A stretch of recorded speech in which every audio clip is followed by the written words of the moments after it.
ബന്ധുരക്കാഞ്ചന കോട്ടിലാണെങ്കിലും ബന്ധനം ബന്ധനം തന്നെ പാരിൽ. ഈ പഴഞ്ചൊല്ല് എല്ലാവർക്കും അറിയില്ലേ?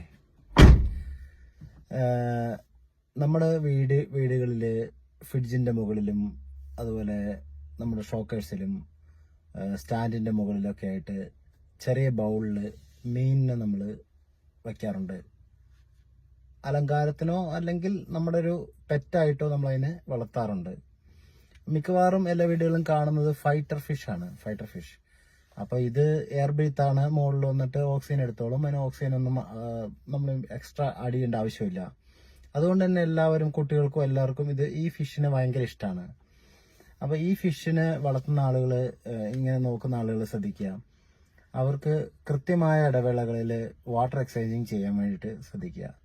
ഞാനിത് പറയാൻ കാരണം, ഇന്ന് ഞാനൊരു സൈറ്റ് വിസിറ്റിങ്ങിന് പോയ സമയത്ത് അവരുടെ ഫ്രിഡ്ജിന്റെ മുകളിൽ ഒരു കുഞ്ഞി ബൗളിൽ ഒരു ഫൈറ്റർ ഫിഷ്, ബ്ലൂ കളറുള്ള ഫുൾ മൂൺ സൈസിലുള്ള ഒരു ഫൈറ്റർ ഫിഷ് അവിടെ ഉണ്ടായിരുന്നു. അതിൻ്റെ ഉള്ളിലൊക്കെ പായൽ പിടിച്ചാൽ നോക്കാതെ വൃത്തികേടായിട്ട് അങ്ങനെ കിടക്കുന്നുണ്ടപ്പോൾ ഒരു സങ്കടം തോന്നി. അതുകൊണ്ട് പറഞ്ഞാണ്.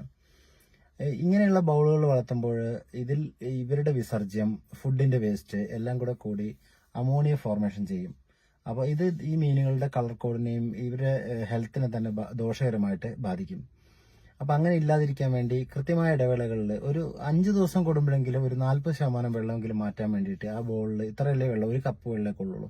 അപ്പോൾ ആ വെള്ളം മാറ്റാൻ വേണ്ടി ശ്രദ്ധിക്കുക.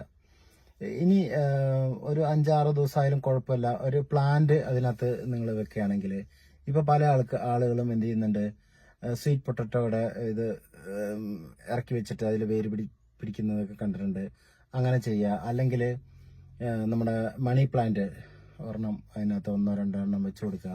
അപ്പോൾ ഈ മണി പ്ലാന്റിന് ആവശ്യമായിട്ടുള്ള അമോണിയ, അവർക്ക് ആവശ്യമായിട്ടുള്ള ഊർജം ഈ വെള്ളത്തിൽ നിന്ന് അവർ സ്വീകരിച്ചോളും. ഈ മണി പ്ലാന്റ് അല്ലെങ്കിൽ ഈ സ്വീറ്റ് പൊട്ടറ്റോയുടെ വേരുകൾ സ്വീകരിച്ചോളും. അപ്പോൾ അതിൽ അമോണിയയുടെ കണ്ടന്റ് കുറയുകയും മീന് കുറച്ചുകൂടെ ഹെൽത്ത് ആവുകയും ചെയ്യും.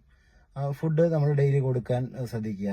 കാരണം നമ്മൾ പിടിച്ച് തടവിലിട്ടിരിക്കുന്ന മീനാണ്. അപ്പോൾ അവർക്ക് വേറെ ഓപ്ഷൻസ് ഇല്ല. ആകെ ഒരു ഓപ്ഷനേ ഉള്ളൂ, നമ്മൾ കൊടുക്കുന്ന ഫുഡ് കഴിക്കുക.